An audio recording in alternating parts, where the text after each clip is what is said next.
Hello and welcome students, मैं अजय कुमावत स्वागत करता हूं आप सभी का मिशन ज्ञान क्लासेस के ई लर्निंग प्लेटफॉर्म पर। तो चलिए बच्चे, शुरू करते हैं आज के इस सेशन को। और इस बेहतरीन सेशन को आज हम ले जाने वाले हैं एक कदम और आगे। फिलहाल हमने बात की थी बहुत सारी वर्ब्स के रिगार्डिंग, जहां पे हमारी बात हुई थी आपकी जो है वो ट्रांजिटिव और आपकी इंट्रांजिटिव वर्ब के रिगार्डिंग। इसके ठीक बाद में हमने कैटेगरी समझी कि सर लिंकिंग वर्ब क्या होती है, लिंक को कैसे समझा जा सकता है, जिसमें हमने बात की थी करंट लिंकिंग वर्ब की और आपकी रिजल्टिंग लिंकिंग वर्ब की। आज के सेशन में हम लोग बात करने वाले हैं ऐसी ही कुछ और वर्ब्स के बारे में जिनके रिगार्डिंग हमारी बातचीत होगी। फिर हम सीखेंगे कि सर बेसिक तौर पे आप अपने बिहाफ पे इसको और कैसे तैयार कर सकते हो, उसके बारे में भी अपन बात करने वाले हैं।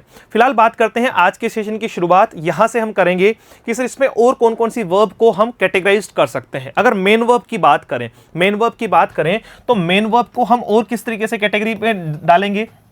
देखो, मेन वर्ब को अपन ने पहले पढ़ा, सर ट्रांजिटिव इंट्रांजिटिव भी इसका पढ़ा है, ठीक है। अब बात करते हैं रेगुलर और इरेगुलर वर्ब के बारे में। रेगुलर और इरेगुलर वर्ब के बारे में सर ये नाम कुछ सुना सुना सा लग रहा है भाई। सुना सुना इसलिए है क्योंकि इसकी सबसे ज्यादा जो है वो हमें जरूरत पड़ती है। रेगुलर को ही वीक वर्ब कहते हैं और इरेगुलर कौन सी होती है, आपकी स्ट्रॉन्ग वर्ब। सर ये वीक और स्ट्रॉन्ग भी वर्ब होती है क्या? ऐसे तोड़ मोड़ के देख सकते हैं वर्ब को? भाई ऐसा नहीं है। वो वर्ब जिनकी फॉर्म आसानी से बन जाए वो वीक वर्ब है, वो वर्ब जिनकी फॉर्म आसानी से नहीं बने वो स्ट्रॉन्ग वर्ब है। वो क्या है? स्ट्रॉन्ग वर्ब है, यानी आपकी इरेगुलर है। यानी आपकी क्या है जी? इरेगुलर है। और एक आपकी वीक है, एक आपकी क्या है? वीक है। आओ फटाफट से देखते हैं।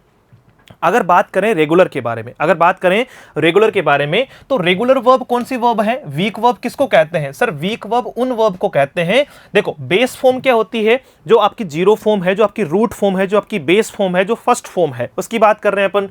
तो बेस फॉर्म में अगर आप ईडी, डी या टी लगा के, जैसे अधिकतर स्टूडेंट क्या करते हैं, अधिकतर स्टूडेंट को जैसे ही कहते हैं कि भैया वर्ब की सेकंड फॉर्म बनाओ, वो फटाक से उसके साथ में क्या लगा देता है? ईडी लगा देता है। फटाक से उसके साथ में क्या लगा देता है? सर ईडी लगा देता है, डी लगा देता है या टी लगा देता है। तो the past form and the past participle are formed by adding ED, D और टी। अगर वर्ब की फॉर्म जो है वो डी से, ईडी से या फिर आपका जो है वो डी से या टी से लगकर बनती हो, तो वो आपकी क्या कहलाएगी? वो आपकी कहलाएगी रेगुलर वर्ब, जिसको वीक वर्ब कहते हैं। आसानी से बन जाएगी। जैसे आपकी बात करें, एक्सेप्ट की सेकंड फॉर्म क्या हो गई? एक्सेप्ट की सर एक्सेप्टेड हो गई और आपकी एक्सेप्टेड हो गई। इसका मतलब ये तीनों form, first form, second form, ये आपकी हुई first form of the verb, जिसके बारे में हम अभी बात करेंगे। इसको बहुत बेहतरीन तरीके से हम लोग समझने वाले हैं। फर्स्ट फॉर्म के बाद में सेकंड हो गई और सर ये थर्ड हो गई। ये क्या हो गई? थर्ड हो गई। तो एक्सेप्ट, एक्सेप्टेड और एक्सेप्टेड। वैसे ही अचीव की, भाई सर दिक्कत ही नहीं है। देखो लास्ट में ई आ रहा है ना, तो ई में तो आपका जस्ट, इन दोनों में क्या फर्क है कि सर ईडी तो तब आएगा जब लास्ट में ई नहीं आएगा, और ई आ गया तो फिर डी ही आएगा। फिर क्या आएगा? डी ही आएगा। तो अचीव का क्या हो गया? अचीव्ड हो गया, अचीव्ड हो गया। अचीव का क्या हो गया? अचीव्ड हो गया और अचीव्ड हो गया। वैसे ही एड का क्या हो गया? एडेड हो गया, एडेड हो गया। ये सेकंड और ये थर्ड फॉर्म। एडमायर का एडमायर्ड और एडमायर्ड, ये आपकी सेकंड और थर्ड फॉर्म। यानी वो वर्ब जिनकी फॉर्म आसानी से डी, ईडी या टी लगाने से बनती हो, वो वर्ब क्या कहलाती है? सर वो आपकी जो है वो वीक वर्ब कहलाती है, रेगुलर वर्ब कहलाती है। अच्छा, इरेगुलर वर्ब कौन सी होती है? जो स्ट्रॉन्ग होती हो, जिसमें सीधा आप ईडी लगा के फॉर्म नहीं बना सकते। तो वो कितने टाइप की होती है? मेनली जो स्ट्रॉन्ग वर्ब होती है उसके चार टाइप होते हैं। कितने टाइप होते हैं? चार टाइप होते हैं। चारों के बारे में जानकारी जुटा लेते हैं। ये वर्ब की फर्स्ट फॉर्म है, ये वर्ब की सेकंड फॉर्म है और ये वर्ब की थर्ड फॉर्म है। जिसको अपन पास्ट पार्टिसिपल फॉर्म कहते हैं। अब देखो, इनमें चार सेगमेंट कौन कौन से हैं जो स्ट्रॉन्ग है? उनमें चार सेगमेंट कौन कौन से हैं? सर पहला सेगमेंट वो जिसमें तीनों ही फॉर्म सेम रहती है, है ना, जिसमें चेंज नहीं होता। तीनों फॉर्म सेम रहती है, जिसमें चेंज नहीं होता। ऐसे कुछ एग्जांपल आपके सामने हैं, जैसे बैट, बैट, बैट, तीनों सेम है। Burst, burst, burst, cut, cut, cut, hurt, hurt, hurt, put, put, put, है ना। ऐसी बहुत सारी वर्ब हैं जिनमें चेंजेस नहीं होते हैं। तो इरेगुलर की अगर बात करें, स्ट्रॉन्ग की अगर बात करें, तो स्ट्रॉन्ग में पहला पोर्शन आएगा, उसको क्या कहेंगे? सर उसे अपन कहेंगे क्या? आपकी जो वो फॉर्म जिसमें तीनों की तीनों फॉर्म सेम रहती हो। Put, put, put, put put put, तीनों की तीनों फॉर्म क्या रहती हो, सेम रहती हो। वहीं दूसरी की अगर बात करें, verbs in which all the three forms are different, जिसमें तीनों ही फॉर्म डिफरेंट हो। एक कैटेगरी कौन सी आती है, जिनमें तीनों ही डिफरेंट होती है, जिनमें क्या होती है, तीनों ही डिफरेंट होती है, जैसे ब्रेक, ब्रोक और ब्रोकन, ब्रेक, ब्रोक और ब्रोकन, ईट, एट और ईटन। इसमें देखो तीनों की तीनों अलग है, इसमें तीनों सेम है। जो आपने इरेगुलर जो है, आप सॉरी, आपने जो रेगुलर पढ़ी थी उसमें क्या हो रहा था सर, उसमें अधिकतर में ईडी, डी या टी लगाकर जो है वो फॉर्म बनाई जा रही थी। सिंग, सेंग, संग, स्पीक, स्पोक, स्पोकन। तो ऐसे बहुत सारे डिफरेंट टाइप ऑफ वर्ड्स हैं, ये कुछ एग्जाम्पल हैं। यानी दो कैटेगरी हमने पढ़ी, इरेगुलर वर्ब्स के बारे में, स्ट्रॉन्ग वर्ब के बारे में, कि सर एक तो ये कौन सी कैटेगरी में आती है, कौन सी कैटेगरी इसमें आती है, जो तीनों फॉर्म सेम रहे। एक तीनों फॉर्म ही चेंज हो गई, पहला तीनों सेम, दूसरा तीनों चेंज, दूसरा तीनों चेंज। अच्छा, और देख लेते हैं सर तीसरी कैटेगरी इसकी कौन सी है। तीसरी कैटेगरी आपकी है कि पहली फॉर्म तो सेम रहेगी, पहली फॉर्म तो हुई, उसके बाद में सेकंड और थर्ड सेम हो, पहली फॉर्म के बाद में सेकंड और थर्ड सेम हो, तो वो क्या कहलाती है, आपकी तीसरी कैटेगरी कहलाती है। वो आपकी तीसरी कैटेगरी कहलाती है इरेगुलर वर्ब की। किसकी, इरेगुलर वर्ब की। जैसे बाई हुआ, बाई का हमने बनाया बॉट और बॉट, वैसे ही फाइट, फॉट और फॉट, कैच, कॉट और कॉट, लैंड, लैंड और लैंड। इसका मतलब क्या हुआ कि सर इसकी सेकंड और थर्ड फॉर्म क्या है, सेम है। सेकंड और थर्ड फॉर्म क्या है आपकी, सेम है। तो ये थर्ड कैटेगरी हुई। सर फोर्थ कैटेगरी इसमें जो होती है वो होती है verbs in which the first and the third form are the same category. पहली और तीसरी सेम हो, दूसरी चेंज हो, जैसे come, came, come, run, ran, run, run, ran, run. तो ऐसी कुछ कैटेगरीज की बात हम कर रहे हैं, जहां हमने बात की रेगुलर वर्ब मतलब वीक वर्ब, डी लगेगा, ईडी लगेगा, टी लगेगा, बन जाएगी, सेकंड और थर्ड फॉर्म बन जाएगी। लेकिन इरेगुलर आपकी कौन सी होती है, जो स्ट्रॉन्ग वर्ब होती है वो कौन सी होती है सर, जिसमें ईडी, डी लगाने से फॉर्म नहीं बनती। या तो ये तीनों सेम रहेगी, क्या समझे पहला पॉइंट, या तो ये तीनों सेम रहेगी, या फिर ये तीनों की तीनों डिफरेंट होगी, या फिर पहली हो जाएगी फॉर्म हो जाएगी, दूसरी और तीसरी सेम हो जाएगी, या फिर पहली और तीसरी सेम हो जाएगी, दूसरी जो है वो चेंज हो जाएगी। दूसरी क्या हो जाएगी, चेंज हो जाएगी, जैसे कम, केम, कम, कम, केम, कम। तो ये बात हुई एक नॉर्मल सी रेगुलर और इरेगुलर वर्ब के बारे में। अब बात आती है सर एक और बात मेन वर्ब की रिगार्डिंग। मेन वर्ब की रिगार्डिंग एक कैटेगरी और आती है, जिसको अपन कहते हैं क्या, आपकी स्टैटिव और डायनेमिक वर्ब। क्या कहते हैं, स्टैटिव और डायनेमिक वर्ब। कुछ याद आया, स्टेट मतलब अवस्था, स्टेट मतलब क्या होती है, अवस्था, जो कैसी रहती हो, स्टेटिव रहती हो, जो कैसी रहती हो, स्टेटिव रहती हो। और डायनेमिक मतलब परिवर्तन होना। डायनेमिक कहते हैं ना यार, इसकी पर्सनालिटी बड़ी डायनेमिक पर्सनालिटी का व्यक्ति है, तो डायनेमिक होता है बार बार बदलाव होने वाली चीजें। तो दो टाइप की वर्ब, एक स्टेटिव वर्ब जो बिल्कुल सेम टू सेम रहेगी, एक डायनेमिक वर्ब, एक डायनेमिक वर्ब जो चेंज होगी। समझते हैं, आओ देखिए कौन सी स्टेटिव, कौन सी डायनेमिक, कौन सी स्टेटिव और कौन सी डायनेमिक। स्टेटिव वर्ब की अगर बात करें ना, स्टेटिव वर्ब की अगर बात करें तो बच्चे स्टेटिव वर्ब आपकी कौन सी होती है, जिसमें आईएनजी में, जिसका यूज आईएनजी फॉर्म में नहीं किया जाता। जिस वर्ब का यूज आईएनजी फॉर्म में नहीं किया जाता वो क्या कहलाती है, स्टेटिव वर्ब कहलाती है। वो इंडेफिनिट सेंस में उसका यूज किया जाएगा। जैसे आई नो राम, भाई मैं राम को जानता हूं, आई नो राम। लेकिन मैं कहूं आई एम नोविंग राम, मैं राम को जान रहा हूं। सर कितना जानोगे, प्लीज बंद करो सर, कितना जानोगे। इसका मतलब क्या हुआ, आई नो राम कहना बिल्कुल ठीक है, लेकिन आई एम नोविंग राम कहना बिल्कुल गलत है। आई एम नोविंग राम कहना बिल्कुल गलत है। ये वो स्टेटिव वर्ब है जिसका यूज आईएनजी फॉर्म में नहीं किया जाता। ऐसी एक आधी वर्ब नहीं है, बहुत सारी वर्ब है जिनकी बात करेंगे हम कॉन्टिन्यूअस टेंस में भी करेंगे, जहां पे हम पूरा का पूरा एक टॉपिक पढ़ने वाले हैं कि स्टेटिव वर्ब का आईएनजी नहीं बनता तो फिर क्या बनाएंगे। अगर उसको प्रेजेंट परफेक्ट कॉन्टिन्यूअस टेंस में यूज नहीं किया जाता तो कहां यूज करेंगे। ये सारी बातें हम जो है वो करने वाले हैं टेंस के रिगार्डिंग। फिलहाल इतना जो है वो डिफरेंस आपको पता होना चाहिए। Stative is that type of verb कि जिसका आईएनजी फॉर्म नहीं बनता है, जिसको कंटिन्यूअस फॉर्म में यूज नहीं किया जाता, जैसे रिजेंबल हो गया, लुक हो गया, बहुत सारी चीजें बात करेंगे इसके बारे में। डायनेमिक पर्सनालिटी की वर्ब होती है वो कौन सी होती है सर, जिसकी जो है वो आईएनजी फॉर्म बन जाती है। जैसे सब्बीर प्लेस क्रिकेट, बिल्कुल ठीक है, खेलना अच्छी बात है आपका, ये भी ठीक है।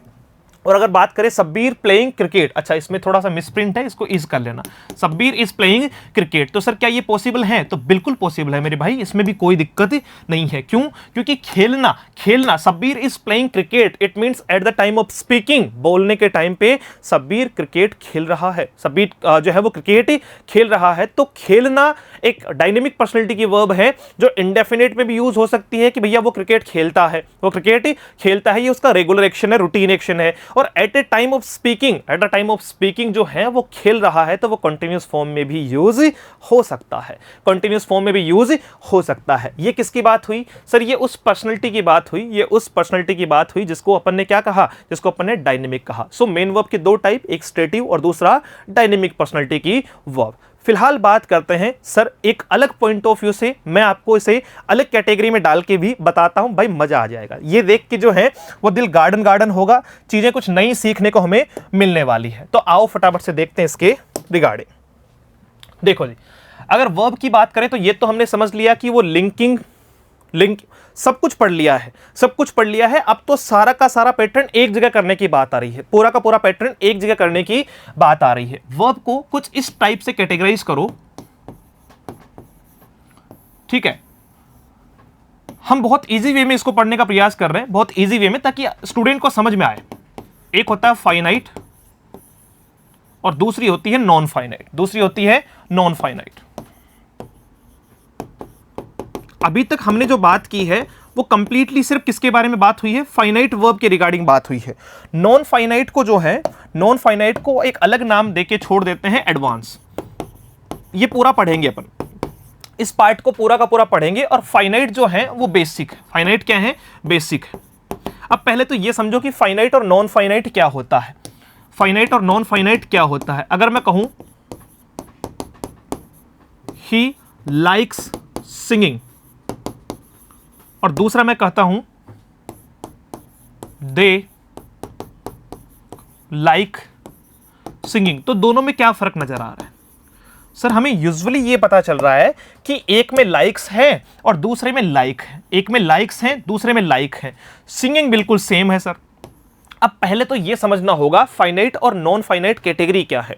नॉन फाइनाइट हम एडवांस वर्ब पूरी की पूरी पढ़ेंगे तो उस पर चर्चा करेंगे ही करेंगे। फिलहाल मैं बता दूं कि दो टाइप की जो है वो कैटेगराइज्ड वर्ब होती है, एक जिसपे सब्जेक्ट का या टेंस का प्रभाव पड़ता है, ठीक है, दूसरी जिसपे सब्जेक्ट का या टेंस का प्रभाव नहीं पड़ता है। तो नॉन फाइनाइट वो कैटेगरी है जिसपे सब्जेक्ट और टेंस का प्रभाव नहीं पड़ता है। इसके कुछ नाम मैं आपको बता देता हूं ताकि आपको आगे जाके ये चीजें सीखने को मिलेगी, तो बहुत मजा आने वाला है। जेरेंड आपने सुना होगा, इन्फिनेटिव वर्ब आपने सुनी होगी और आपकी जो है वो पार्टिसिपल आपने सुना होगा। इन पे जो है वो सब्जेक्ट का प्रभाव नहीं पड़ता है। जैसे कुछ स्टूडेंट परेशान हो रहे होंगे कि सर सिंगिंग तो तब आता है ना जब इजेमार के साथ में या वोजवर के साथ में आईएनजी वाली फॉर्म आए। भाई ये यहां सिंगिंग जो है, ही लाइक्स व्हाट, क्या पसंद है? सिंगिंग पसंद है। इसका मतलब व्हाट से अगर ये बात हो रही है, व्हाट से अगर ये बात हो रही है तो एक बात तो समझ जाओ कि ये वर्ब नहीं है, ये क्या है जी? ऑब्जेक्ट है। ये क्या है? आपका ऑब्जेक्ट है। सर ये ऑब्जेक्ट कब बनता है, क्यों बनता है, कैसे बनता है, इसकी बात करेंगे। फिलहाल ये जेरेंड के बेसिस पे आया है। किसके बेसिस पे आया है? जेरेंड के बेसिस पे आया है। आप तो यहां ये समझो कि अगर मैं ये कहता हूं ही लाइक्स तो वर्ब चेंज हुई है, मैं यहां कहता हूं दे लाइक तो वर्ब चेंज हुई है, यहां मैं कह रहा हूं सिंगिंग और यहां भी मैं कह रहा हूं सिंगिंग, तो यहां पे दो चीजें, लाइक जो आपकी वर्ब है, लाइक जो आपकी वर्ब है वो क्या है? वो सर फाइनाइट कैटेगरी की वर्ब है। क्यों? क्योंकि ये सब्जेक्ट के अकॉर्डिंग चेंज हो रही है। और सिंगिंग जो आपका लिखा हुआ है वो नॉन फाइनाइट कैटेगरी की वर्ब है। क्यों? क्योंकि सर ये चेंज नहीं हो रही है, ये चेंज नहीं हो रही है। नॉन फाइनाइट मैं फिर बार बार कह रहा हूं, आपको बिल्कुल पढ़ाया जाएगा, एडवांस पूरा पार्ट करवाया जाएगा। फिलहाल हम बात कर रहे हैं किसके बारे में? फिलहाल हम बात कर रहे हैं किसके बारे में? ही लाइक्स सिंगिंग के बारे में। तो लाइक्स आपका क्या हुआ सर? लाइक्स आपका क्या हुआ? ही लाइक्स सिंगिंग कहने का मतलब हुआ कि लाइक चेंज हो रहा है ही के अकॉर्डिंग, लाइक चेंज हो रहा है दे के अकॉर्डिंग, लेकिन सिंगिंग पे कोई प्रभाव जो है वो प्रभाव नहीं पड़ रहा। अब बात करते हैं फाइनाइट कैटेगरी में, फाइनाइट कैटेगरी में एक और पार्ट की, फाइनाइट कैटेगरी में एक और पार्ट की कि सर फाइनाइट कैटेगरी को हम कैसे सीख सकते हैं, फाइनाइट कैटेगरी को हम कैसे सीख सकते हैं। फाइनाइट अगर कैटेगरी की मैं बात करूं, फाइनाइट अगर कैटेगरी की मैं बात करूं तो कुछ यूं याद करना इस बात को कि सर इसमें यूजुअली एक तो हम लेकर चलेंगे मेन वर्ब को, एक तो हम लेकर चलेंगे बच्चे किसको? मेन वर्ब को, ठीक है। दूसरा हम लेकर चलेंगे किसको? एक्सिलरी वर्ब को। ये अब अपन ने जितना पढ़ा है ना वो सारा का सारा एक जगह करके पढ़ रहे हैं, ठीक है, ताकि चीजें और क्लियर हो। अगर मेन वर्ब की बात करें, मेन वर्ब की बात करें, फिलहाल एक कैटेगरी की बात करें मेन वर्ब की, तो मेन वर्ब क्या होती है इसके बारे में थोड़ा सा जान लो। बताया था मेन वर्ब तो पढ़ा दिया सारा का सारा। मेन वर्ब मतलब मुख्य क्रिया, मेन वर्ब मतलब मुख्य क्रिया। सर मुख्य क्रिया का मतलब क्या हुआ? मुख्य क्रिया का मतलब क्या हुआ कि साहब ये वो क्रिया है, ये वो क्रिया है जो मेनली सेंटेंस में यूज की जाएगी। कितने पार्ट होते हैं मेन वर्ब को लेकर? मेन वर्ब को लेकर कितने पार्ट होते हैं? तो आप कहेंगे सर मेन वर्ब के 1, V1, V2, V3, V4 और V5 नाम से पार्ट होते हैं। जिसने जो है वो नहीं पढ़े वो आज पढ़ लेगा। कैसे पढ़ेंगे सर? और अच्छे से बात करते हैं। अगर हम बात करें मेन वर्ब के बारे में, अगर हम बात करें मेन वर्ब के बारे में, तो मेन वर्ब की जो कैटेगरी होती है उसे हम 5 भागों में डिवाइड कर रहे हैं। कौन कौन सा? V1 वर्ब की फर्स्ट फॉर्म, V2 वर्ब की सेकंड फॉर्म, V3 वर्ब की थर्ड फॉर्म, V4 वर्ब की फोर्थ फॉर्म और V5 वर्ब की फिफ्थ फॉर्म। क्लियर? आओ तो देखिए, अगर सर इसमें बात करें, ये 3 तो पढ़ के आए हैं, अगर डी, ईडी या टी लगेगा तो क्या कहलाएगा? सर रेगुलर कहलाएगी। और अगर नहीं लगेगा, तीनों चेंज हो जाएगी तो क्या हो जाएगा? सर इरेगुलर कहलाएगी। यस और नो? Definitely yes. ये जो होती है वो होती है आपकी कौन सी फॉर्म? आपकी बेस फॉर्म। आपकी कौन सी फॉर्म होती है? बेस फॉर्म, बेस या फिर इसको प्रेजेंट फॉर्म कहते हैं। प्रेजेंट फॉर्म, ऐसे याद करो इसको। आपकी सेकंड फॉर्म जो होती है वो हो जाएगी आपकी पास्ट फॉर्म। वो आपकी कौन सी हो जाएगी? पास्ट फॉर्म हो जाएगी। थर्ड फॉर्म जो होती है वो होती है बच्चे पास्ट पार्टिसिपल।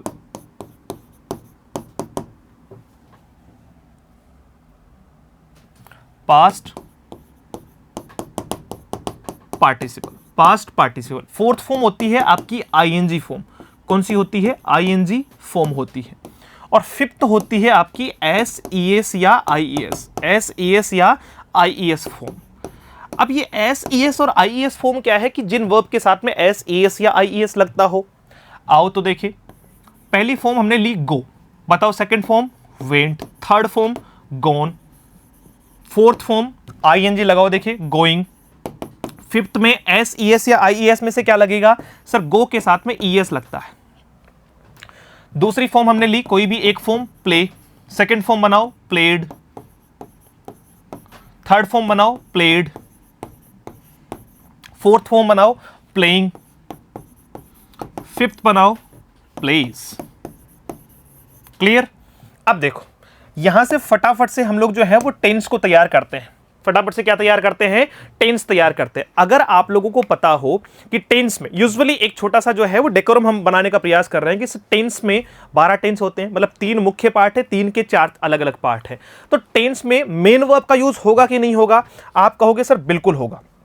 आप कहोगे सर बिल्कुल होगा। टेंस जो है वो बिना मेन वर्ब के तो बनेगा ही नहीं। क्यों? क्योंकि आप ही ने बताया है मेन वर्ब एक फॉर्म है, हेल्पिंग वर्ब आएगी तो भी मेन वर्ब उसके साथ आएगी, और अगर आपकी हेल्पिंग वर्ब अकेली आती है तो वो खुद मेन वर्ब बनेगी। वो खुद क्या बनेगी? मेन वर्ब बनेगी। ये तीनों सेगमेंट बताए हैं। तो टेंस की अगर बात करें तो 12 टेंस में से 12 टेंस की जो है वो मेन वर्ब कैसे तैयार करोगे?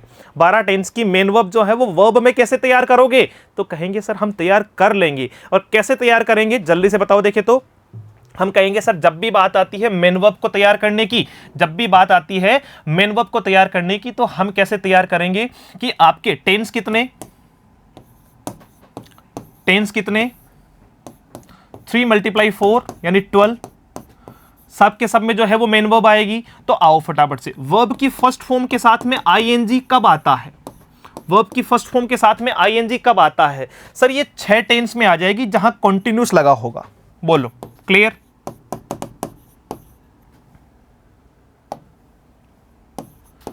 सर ये 6 टेंस में आ जाएगी जहां क्या लगा होगा? कॉन्टिन्यूस लगा होगा। अब कॉन्टिन्यूस का मतलब present continuous, past continuous, future continuous, present perfect continuous, past perfect continuous, future perfect continuous.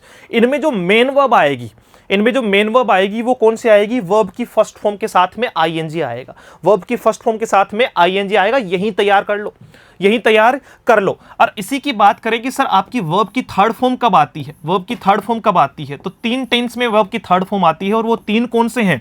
Sir वो 3 आपके जिनमें परफेक्ट लगा है। जिनमें क्या लगा है? परफेक्ट लगा है, पूर्ण हुए हैं। Present perfect, past perfect, future perfect. Present perfect, past perfect, future perfect. Clear? Sir verb की सेकंड फॉर्म एकमात्र टेंस में यूज की जाती है और वो आपका है past indefinite. Past indefinite tense के अलावा जो है वो वर्ब की सेकंड फॉर्म का यूज कहीं भी नहीं होता। पास्ट इंडेफिनिट टेंस के अलावा वर्ब की सेकंड फॉर्म का कहीं भी यूज नहीं होता। और सर वर्ब की फर्स्ट फॉर्म का यूज या वर्ब की फर्स्ट फॉर्म के साथ एस या आईईएस का यूज, एस ईएस या आईईएस का यूज कब करते हैं? जब हम बात करते हैं किसमें? आपके बच गए कितने? 6 3 9 और 1 10, दो टेंस में, दो यानी एक फ्यूचर में और एक प्रेजेंट में, एक फ्यूचर में और दूसरा प्रेजेंट में, एक फ्यूचर में और दूसरा प्रेजेंट इंडेफिनिट में। बोलो क्लियर और नॉट? आओ देखिए, अगर मैं कहूं कि आपको चीजों को किस तरीके से बेहतरीन तरीके से तैयार करना है, तो पहले ये समझो फाइनाइट और नॉन फाइनाइट दो कैटेगरी की वर्ब होती है। फाइनाइट वो वर्ब है जिस पे सब्जेक्ट का प्रभाव पड़ता है, जो सब्जेक्ट के अकॉर्डिंग चेंज होती है, जो सब्जेक्ट के अकॉर्डिंग चेंज होती है। नॉन फाइनाइट वो वर्ब है जो सब्जेक्ट के अकॉर्डिंग चेंज नहीं होती है, सब्जेक्ट के अकॉर्डिंग चेंज नहीं होती है। इसके ठीक बाद में हमने समझा कि सर फाइनाइट कैटेगरी में दो चीजें, या तो मेन वर्ब आएगी या एक्सिलरी वर्ब आएगी। एक्सिलरी वर्ब होती है हेल्पिंग वर्ब, वो उसकी बात करेंगे अपन। फिलहाल हम बात कर रहे हैं मेन वर्ब की, फिलहाल हम बात कर रहे हैं मेन वर्ब की। मेन वर्ब का मतलब क्या हुआ कि सर मेन वर्ब मतलब मुख्य क्रिया जो सेंटेंस में काम आती है। इसकी कितनी फॉर्म बनाई हमने? 5 फॉर्म बनाई। अच्छा, 5 फॉर्म में से एक बात आप और याद कर लीजिएगा, देखिएगा यहां 5 फॉर्म हमने बात की, आपकी बेस या present form, past, past participle, ING और एस ईएस या आईईएस फॉर्म। अब हर एक टेंस में मेन वर्ब तो काम आएगी ही आएगी, तो मेन वर्ब यहीं से याद कर लो। क्यों? क्योंकि जब लिंक करके चलेंगे ना, चीजों को लिंक करके चलेंगे तो चीजें बहुत इजी हो जाएगी। अभी हम टेंस की बात करें तो टेंस में कितनी चीजें काम आती है? टेंस में हमें 3 टाइप से जो है वो चीजों को पढ़ना है। एक तो वर्ब क्या है, टेंस में कौन से टेंस में कौन सी वर्ब लगी, तो वो यहीं से पढ़ लेते हैं। उसके अलावा एडवर्ब क्या है, तो एडवर्ब अपन लिखेंगे। और उसके अलावा सीक्वेंस ऑफ टेंस क्या है, एनालिसिस क्या है कि किस टेंस का किस टेंस में पेयर बनता है, किस टेंस का किस टेंस में पेयर बनता है, यही चीजें हैं सारी की सारी। तो फिलहाल जैसे गो, वेंट, गोन, गोइंग और गोज, तो ये फर्स्ट, सेकंड, थर्ड, फोर्थ और फिफ्थ फॉर्म हो गई। डन। नामकरण कर दिया, ये प्रेजेंट फॉर्म या बेस फॉर्म होती है, ये पास्ट हो गई, ये पास्ट पार्टिसिपल हो गई, आईएनजी हो गई, एस ईएस या आईईएस हो गई। अच्छा, अगर आपको कोई पूछे कि सर ये जो एस ईएस और आईईएस फॉर्म है, एस ईएस और आईईएस आपकी जो फॉर्म है वो कौन सी फॉर्म है, वो कौन सी फॉर्म है, तो हमेशा याद रखना कि वर्ब की जो फर्स्ट फॉर्म होती है ना, वर्ब की फर्स्ट फॉर्म हमेशा प्लूरल होती है। अच्छा सर, वर्ब भी प्लूरल और सिंगुलर होती है क्या? भाई होती है। सिर्फ नाउन ही सिंगुलर और प्लूरल नहीं बनता, वर्ब भी सिंगुलर और प्लूरल बनती है। और वर्ब की 5वीं फॉर्म हमेशा सिंगुलर होती है, वर्ब की 5वीं फॉर्म हमेशा क्या होती है? सिंगुलर होती है। और बड़ी मजेदार सी बात यह है कि इस फॉर्म का यूज, यानी वर्ब की 5वीं फॉर्म का यूज, एस ईएस या आईईएस का यूज सिर्फ आप प्रेजेंट इंडेफिनिट टेंस में करते हैं, इसके अलावा ये कहीं भी यूज नहीं होती। 2-3 पॉइंट याद रखना, प्रेजेंट इंडेफिनिट में ही वर्ब की 5वीं फॉर्म का यूज होता है, इसके अलावा कहीं यूज नहीं आएगी। इसके अलावा बात करें वर्ब की सेकंड फॉर्म का, पास्ट इंडेफिनिट में यूज होता है, इसके अलावा कहीं भी यूज ये नहीं होगी, कहीं भी यूज इसका नहीं होता है। जैसे इसके कुछ एग्जाम्पल अपन लेने के साथ साथ में, जैसे मैं अगर आप लोगों को कहूं कि बॉय का बॉयज, बॉय का बना बॉयज, तो ये तो नाउन है, ये तो क्या है? नाउन है। ये सिंगुलर है और ये प्लूरल है, ये क्या है? प्लूरल है। डन। लेकिन अगर मैं बात करूं गो का गोज, गो का गोज बनाना, यही ले लेते हैं इसको। अगर मैं बात करूं गो का गोज बनाना, तो सर ये क्या है? ये उल्टा हुआ, ये उल्टा हुआ मतलब ये प्लूरल है और ये सिंगुलर है, ये प्लूरल है और ये क्या है जी? आपका सिंगुलर है। याद रह जाएगा। यानी वर्ब का सिंगुलर बनाने के लिए उसके साथ में एस ईएस या आईईएस लेते हैं। भाई ये पढ़ना पड़ेगा, ये तैयार करना पड़ेगा। क्यों? क्योंकि सब्जेक्ट वर्ब एग्रीमेंट इसी बात पे डिपेंड करता है कि जैसा सब्जेक्ट वैसी verb, subject singular verb singular, subject plural verb भी प्लूरल आएगा। और वो हम कहां से सीखेंगे? जब हमें आइडेंटिफिकेशन होगा, जब हमें आइडेंटिफिकेशन होगा। अच्छा जल्दी से याद करो फटाफट से, टेंस में जो है वो आने वाली वर्ब तैयार हुई कि नहीं हुई? आप कहेंगे सर बिल्कुल तैयार हो गई है। टेंस में 12 टेंस में से 6 टेंस में आईएनजी का यूज करेंगे मेन वर्ब के तौर पे, 3 जगह जो है वो वर्ब की थर्ड फॉर्म का यूज करेंगे, 1 जगह वर्ब की सेकंड फॉर्म का यूज करेंगे और 2 जगह जो है वो वर्ब की फर्स्ट या वर्ब की फर्स्ट के साथ में एस ईएस या आईईएस का यूज करेंगे। ये तो सिर्फ और सिर्फ आप लिख लो बाकायदा, ये तो प्रेजेंट इंडेफिनिट के अलावा कहीं यूज होनी ही नहीं है, प्रेजेंट इंडेफिनिट के अलावा कहीं यूज होनी ही नहीं है। तो ये हमने फाइनाइट कैटेगरी में मेन वर्ब को सीखा है। फाइनाइट कैटेगरी में मेन वर्ब को पूरा इन डेप्थ सीखने का प्रयास किया है कि ऐसे मेन वर्ब को पार्ट बनाकर भी हम तैयार कर सकते हैं। ये हमें यूजुअली ग्रामेटिकल सेंस में बहुत हेल्प करेगा। ठीक है, अब बात करेंगे इससे ठीक नेक्स्ट जो है वो सेशन में कि सर हम किस तरीके से एक्सिलरी वर्ब्स को सीख सकते हैं और उनसे रिलेटेड कैसे कॉन्सेप्ट हमें पता होने चाहिए। फिर बात करेंगे एडवांस वर्ब के तौर पे जो है वो नॉन फाइनाइट वर्ब के रिगार्डिंग। तो मिलते हैं जोश और जुनून के साथ में एक अलग और एक नए सेशन में। Thank you so much, have a great day. जय हिंद।